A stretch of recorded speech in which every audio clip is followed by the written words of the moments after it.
días, compañeros de los diferentes centros comunitarios que forman el municipio de Navojoa.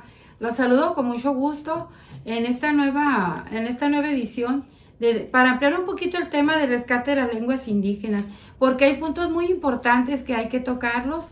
Y también en esta misma grabación voy a entrevistar también a un maestro de mucha experiencia e investigador en este aspecto de las lenguas indígenas y de la historia de nuestros indígenas mayos al final de la grabación.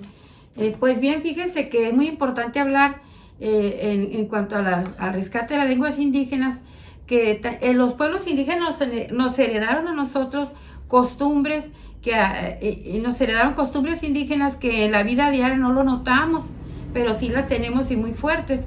Por ejemplo, la medicina tradicional.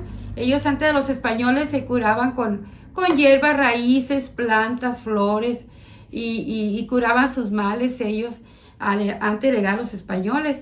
También en la agricultura ellos ya sembraban el maíz, el frijol, el chile y consideraban a la tierra como sagrada y había que respetarla y cuidarla porque era sustento para ellos. También es un gran ejemplo que nos han dejado.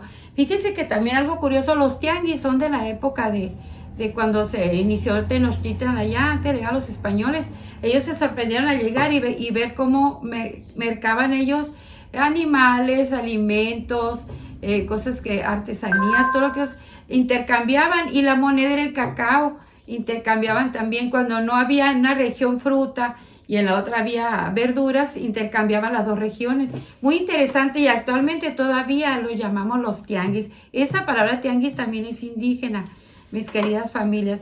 También los alimentos que heredamos de ellos, miren, por ejemplo, el cacao, el aguacate, el amaranto, el chile, la calabaza, las semillas de calabaza, son herencias que tenemos y en veces pues también no lo notamos por la vida diaria que llevamos, pero es muy importante esto. En cuanto a los utensilios de cocina, todo lo que es de barro, de loza, las ollas, de piedra, el metate, el molcajete, todo eso que usamos para batir el chocolate, las palitas de madera, todo eso nos heredaron ellos. Fíjense qué interesante.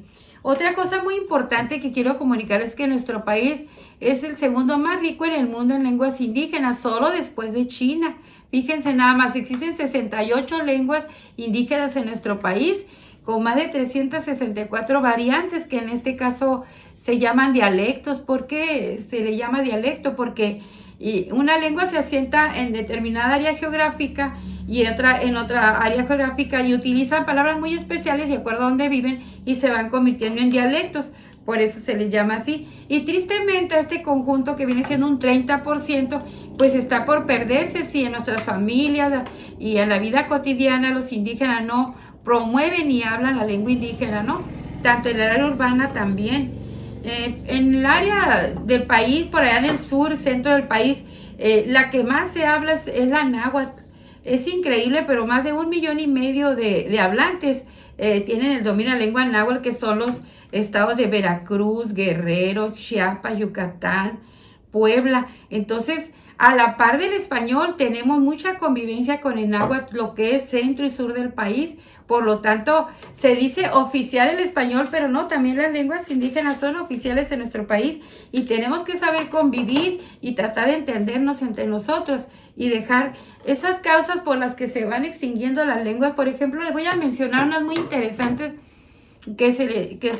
pues esas causas han ocasionado que se inhiban de hablar la lengua o la dejen de hablar. Por ejemplo, la discriminación, ¿en qué aspecto? Pues en lo que es el vestido, la forma de hablar, el color de las personas, porque la forma de hablar, digo, porque a veces como ellos hablan la lengua, hay palabras en español que no pronuncian bien, pero se dan a entender. Entonces esas causas ocasionan que se vaya perdiendo el interés por hablar a los mismos familiares, porque les afecta, les molesta esa discriminación que hacemos al voltear a verlos hacia abajo, lo cual no debe de ser. Entonces también hay la falta de oportunidades en el área donde ellos viven. En las regiones, en las áreas rurales, tienen que salir al área urbana a desarrollarse o estudiar, y consideran que hablando español salen adelante, pero lo curioso aquí y lo más importante es que es mejor ser bilingüe que solo hablar español, porque hay quienes son bilingües, hablan su lengua materna, hablan el español y todavía aprenden el inglés, fíjense, son mucho más hábiles.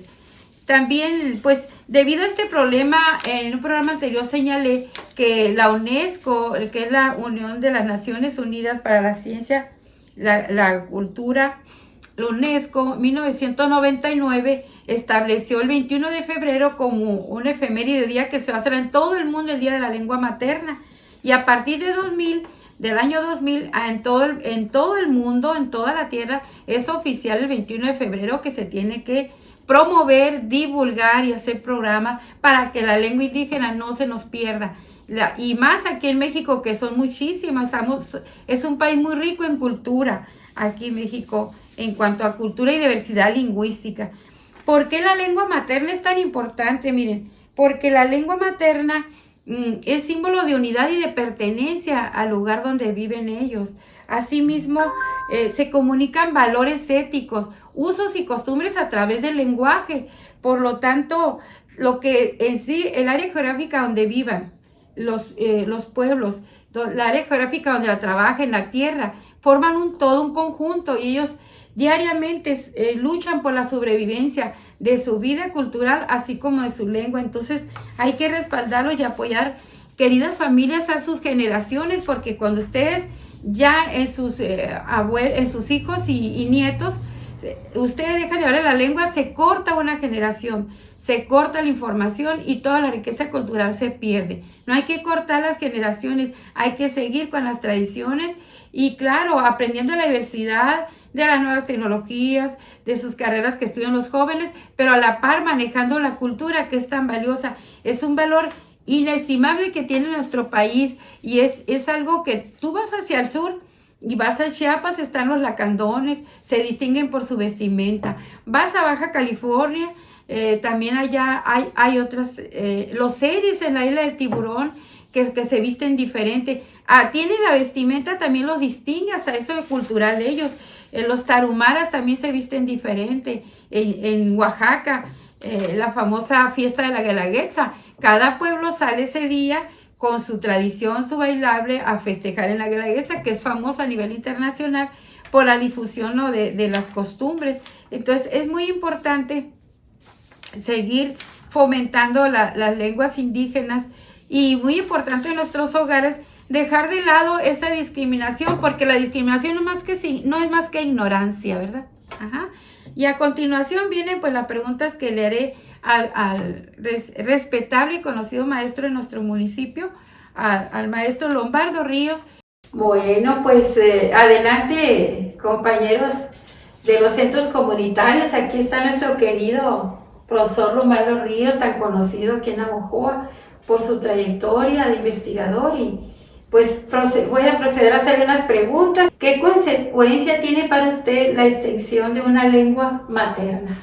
La lengua nativa aquí de la región viene siendo uno de los elementos más importantes a través de los cuales se identifica una etnia.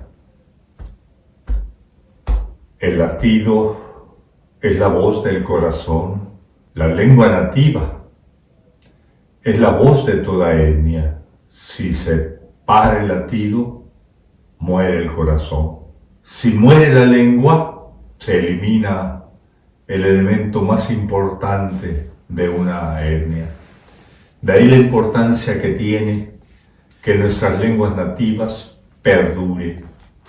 Porque si nuestra cultura Yoreme Mayo quiere expresar sus más profundos sentimientos y emociones, solo puede hacerlo con su lengua nativa, con su lengua original, no con una lengua prestada. De ahí la importancia que tiene que hagamos todo lo posible porque los abuelos transmitan a sus nietos, a sus hijos y a sus nietos los elementos más importantes de su lengua nativa. En este tiempo en que la UNESCO ha declarado la decena del 2022 al 2032 como la decena de la recuperación de las lenguas nativas, es importante que todo centro comunitario, que toda persona, que todo hermano Yoreme Mayo que aún sepa nuestra lengua, la comparta y la difunda con mucho entusiasmo, pensando pues en el futuro de su etnia. El futuro de la lengua Yoreme Mayo no es ayer ni es posteriormente. Nuestra lengua nativa peligra el día de hoy porque nuestros niños y nuestros jóvenes han sido educados en un ambiente sociocultural en donde predominan otras lenguas y por lo tanto están envueltos en un lenguaje diverso, distinto.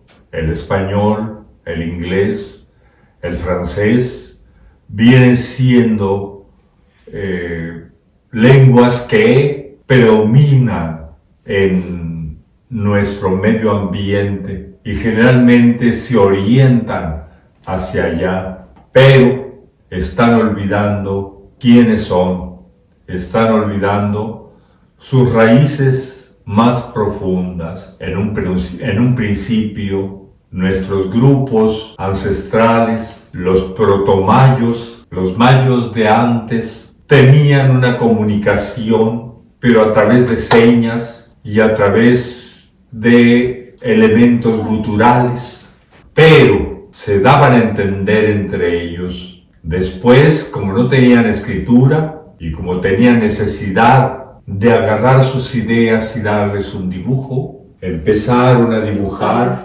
¿sí?, lo que pensaban, empezaron a dibujar y a pintar, pero vieron que el dibujo pintado se borraba y había ideas tan importantes que necesitaban grabarlas en las rocas. Y esto que ven ustedes aquí vienen siendo elementos objetivos que nos demuestran que lo que está escrito en esta palabra, en esta piedra, son maneras que tenían ellos para expresar a Choqui, la estrella de la mañana, y acá a Choqui como estrella de la mañana y estrella de la tarde.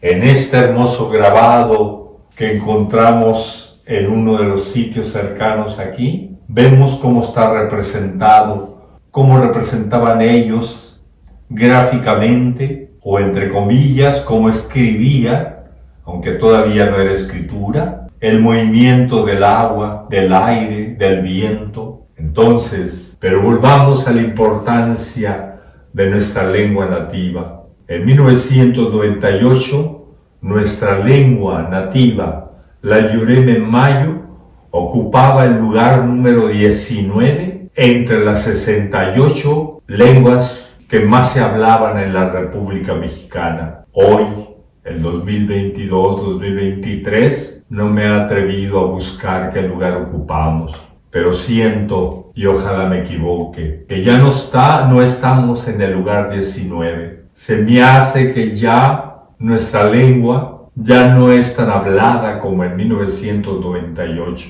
Antes íbamos y nos subíamos a los camiones y se escuchaba el latir de la voz de nuestros hermanos Yoremes Mayos que iban conversando en los asientos de atrás o de adelante. Ahora es muy raro escucharlos. Por eso les pido que no olviden la lengua nativa. Debe empezar nuevamente a comunicarse a través de lo propio, del original, de lo que nos dejaron nuestros ancestros. La lengua Caíta Yoreme Mayo. Muy bien, maestro. Así es, es un problema ahorita que está por extinguirse, es triste, y se les pide también a los padres de familia, ¿no?, que la inculquen, porque se cortan generaciones donde ahí se se termina de hablar una lengua, ¿verdad? Se termina una historia. Entonces yo le agradezco mucho, maestro, su sabiduría en este tema. Pues nos despedimos y les traeré una entrevista completa con el maestro Lobario porque hay muchos temas de que tratar todavía con él, y agradeciendo pues a la audiencia y al compañero Jaime Hernández en los micrófonos que está pendiente, y a la maestra Bertetella por el apoyo que se nos brinda, y a nuestro alcalde Jorge Liarretes también, que próximamente se inaugurará la radio en forma oficial, y otro centro comunitario, maestro, va a haber en Bacabashi, se va a ir a otro centro. Y pues saludos a todas las mujeres trabajadoras que están allá pendientes en la enseñanza de talleres y todo. Y no nos despedimos, hasta luego y bonita tarde a todos.